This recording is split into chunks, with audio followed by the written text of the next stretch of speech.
احد اللہ الصمد لم یلد ولم یولد ولم یکن لہ کفوا احد. تو ایک قریب میں حضرت ابو ہریرہ بھی وہی کھڑے تھے.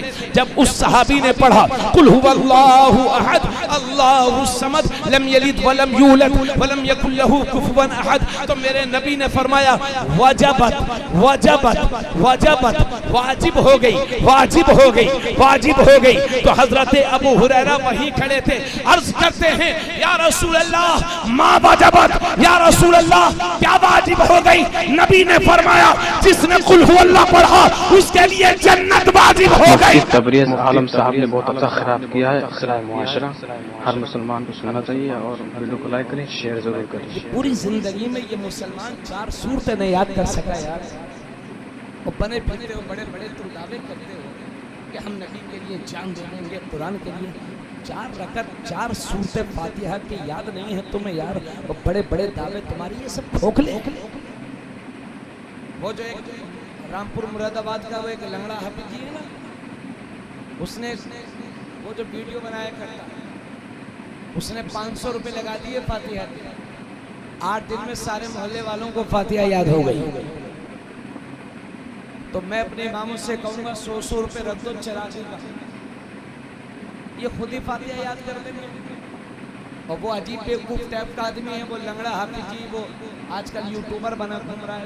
لوگ بتاتے ہیں ہمیں حافظ جی ہی لنگڑے، اچھا خاصا آدمی ہے، وہ لنگڑا نہیں ہے مگر بدنام کرانے کے لیے لنگڑے حافظ جی ملے تھے، مجھے اور کچھ نہیں ملا تھا.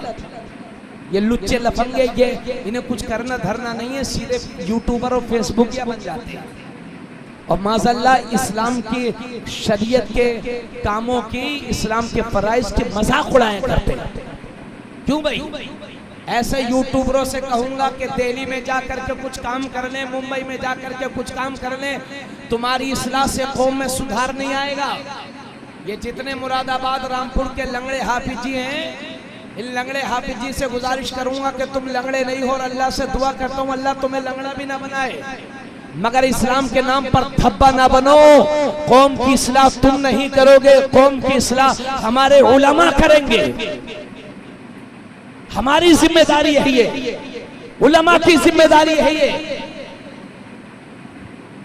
حضرات اتنی باتیں کہنے کے بعد آپ سے عرض کروں گا، آقا کریم صلی اللہ علیہ وسلم نے ایک بار ارشاد فرمایا تھا، اے لوگوں جب رات کو سویا کرو تو تہائی قرآن پڑھ کے سویا کرو. کتنا؟ تہائی.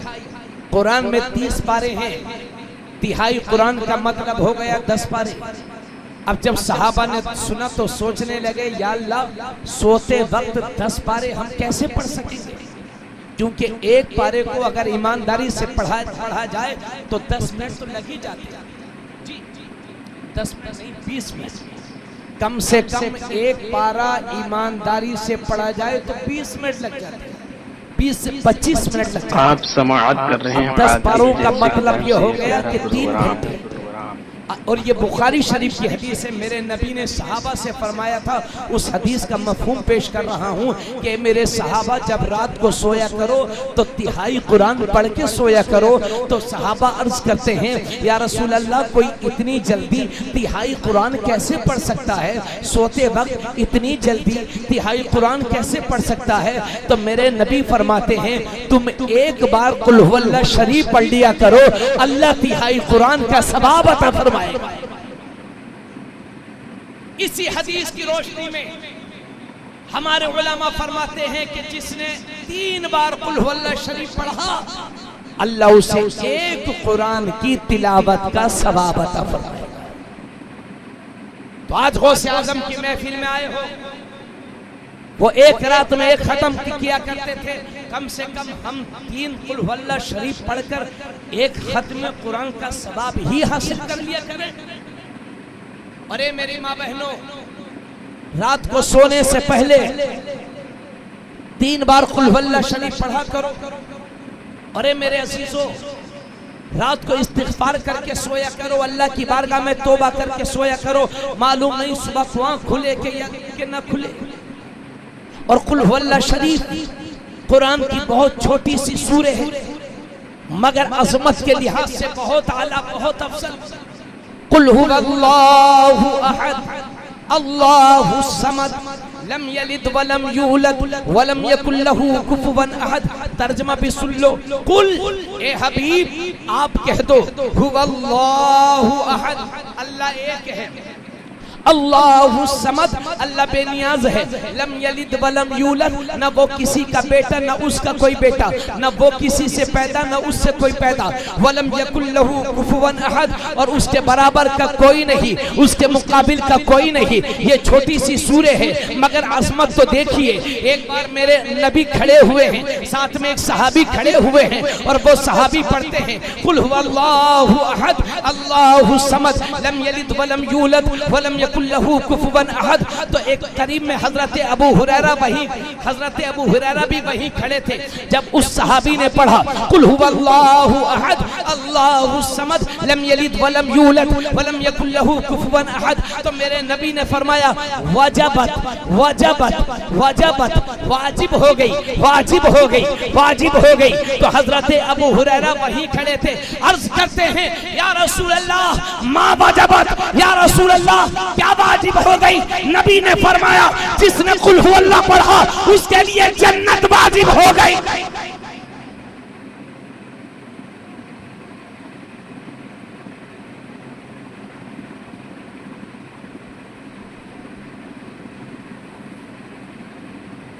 یہ ہے قرآن کی چھوٹی سی سورہ کا ثواب. ایک بار پڑھ لو اللہ جنت کو واجب فرما دیتا ہے.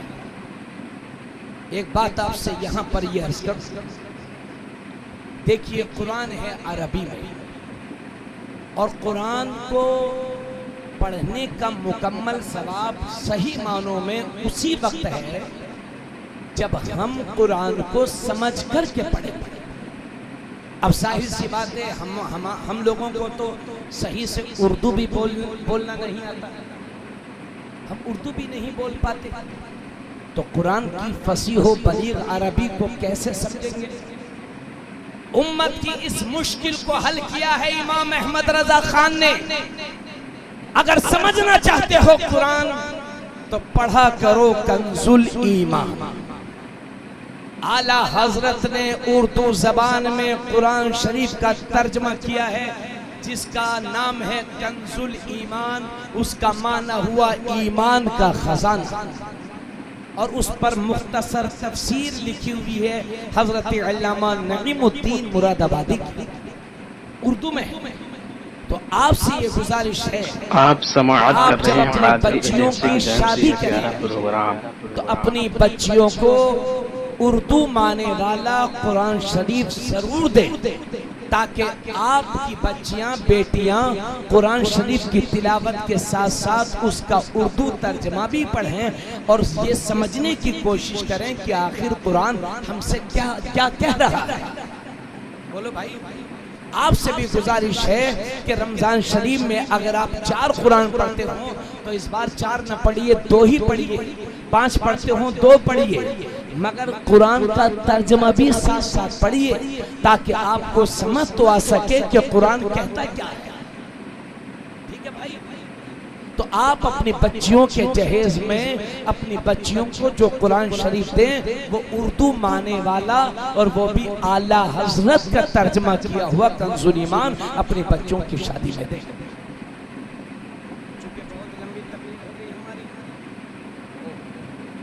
اللہ تعالیٰ سلامت رکھے.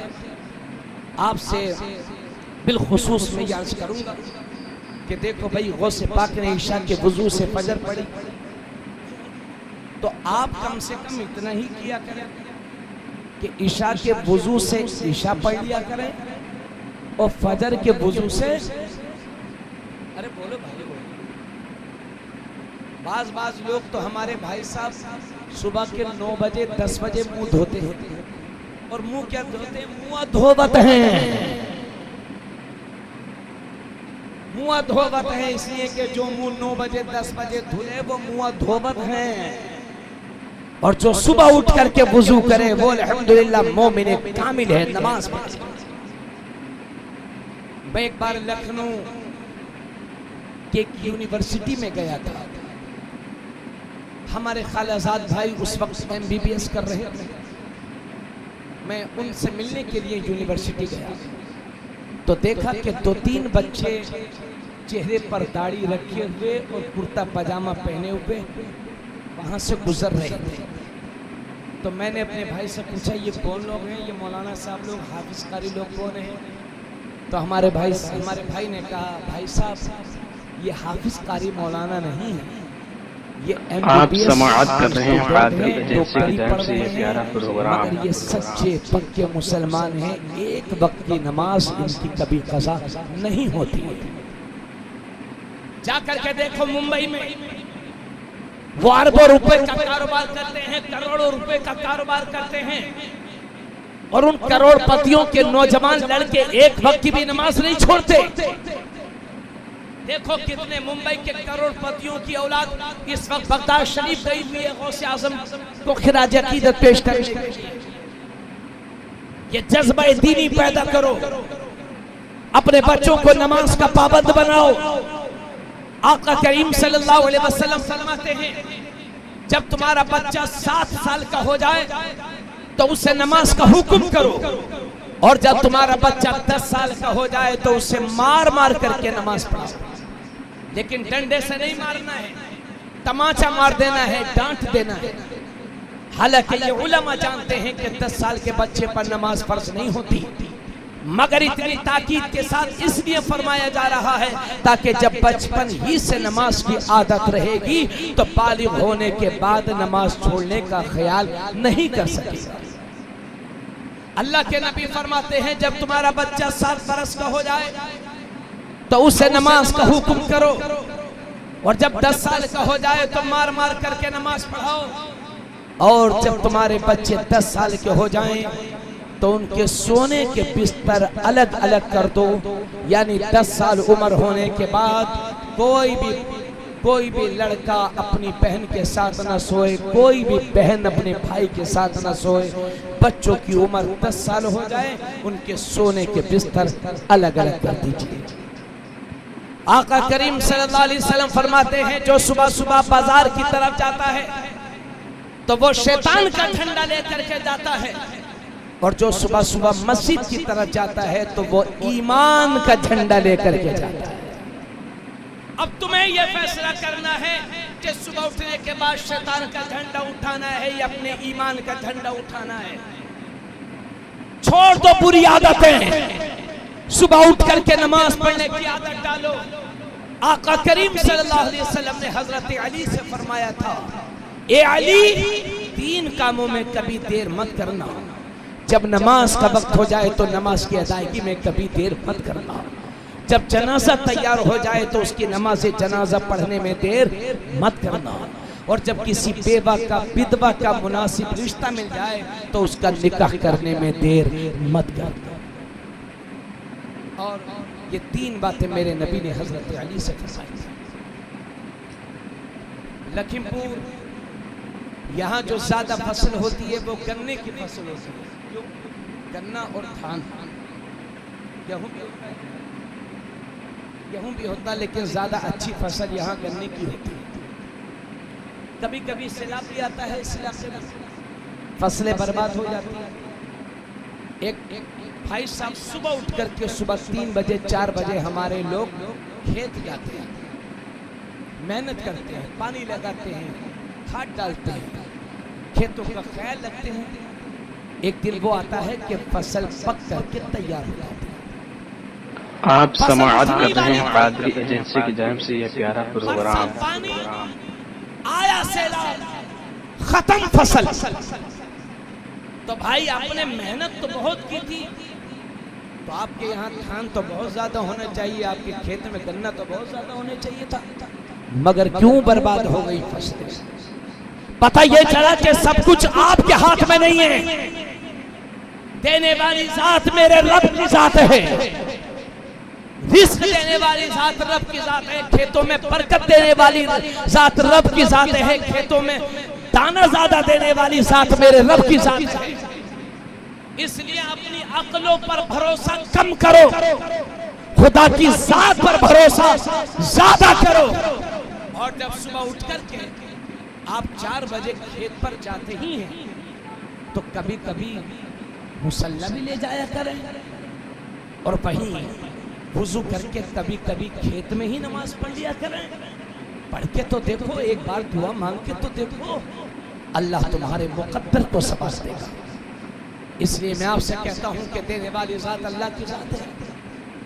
جب آپ آج کا آدمی اور عورتوں کا حال یہ ہے ماشاءاللہ، صبح اٹھ کر کے جانوروں کو چارہ دیں گے، اچھی بات ہے، ان کی غلاظت اٹھائیں گے صبح صبح 4 بجے یہ اٹھیں گی، مگر بھینسوں کی غلاظت اٹھانے کے لیے نماز نہیں پڑھیں گی. سب کریں گی مگر نماز نہیں پڑھیں گی. میری بہن سسٹم کو بدل، صبح اٹھ کر کے اللہ کی عبادت کر اور اس کے بعد پھر کوئی کام کر. تو پڑھیں گے آپ نماز؟ کیوں بھائی عباس بھائی ایسے ہی چلتا رہے گا یا پڑھیں گے انشاءاللہ؟ کیوں بڑے بھائی نماز پڑھیں گے انشاءاللہ؟ آپ لوگ تین ہی ہاتھ اٹھ رہے ہیں. کہیے انشاءاللہ ہم نمازوں کی پابندی کریں گے.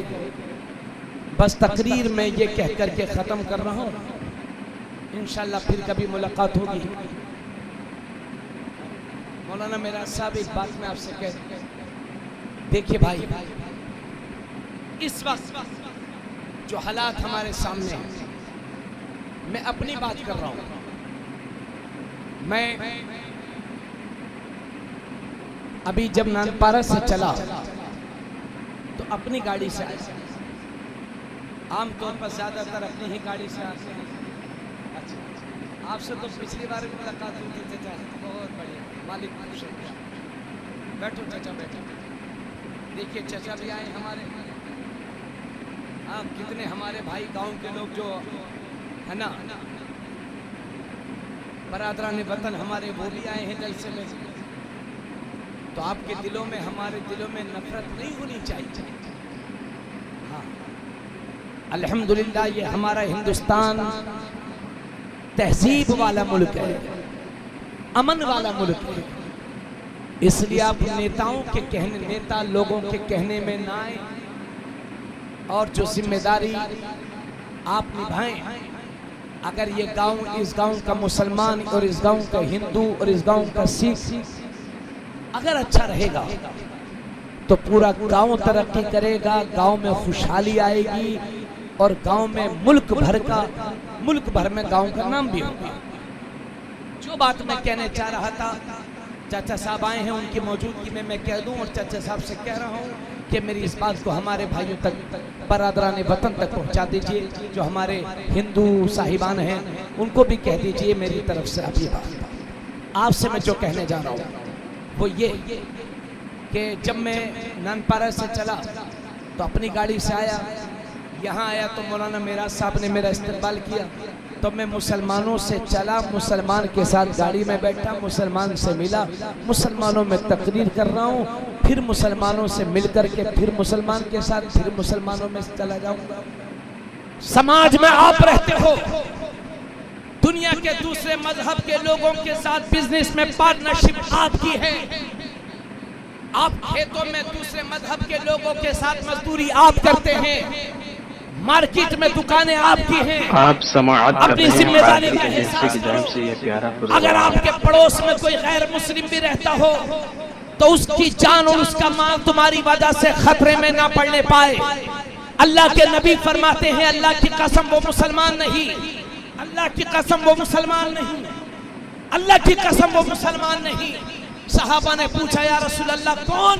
میرے نبی فرماتے ہیں جس کی وجہ سے اس کا پڑوسی پریشان ہو وہ مسلمان نہیں، وہ مسلمان نہیں. نبی نے فرمایا مسلمان وہ ہے کہ جس کی وجہ سے اس کے پڑوسی کی جان اور اس کے مال کو خطرہ نہ ہو. اس لیے ہم تو صرف مسلمانوں میں ہی رہتے ہیں، سماج میں آپ رہتے ہو، آپ کے کاندھوں پر یہ ذمہ داری بنتی ہے کہ دین کی خدمت کرو، اسلام کے، ادھر دیکھو یار، اسلام کے میسج کو لوگوں تک پہنچاؤ. آج نفرتوں والا ماحول ہو گیا ہے، اس ماحول کو ٹھیک کرنا ہم سب کی ذمہ داری ہے.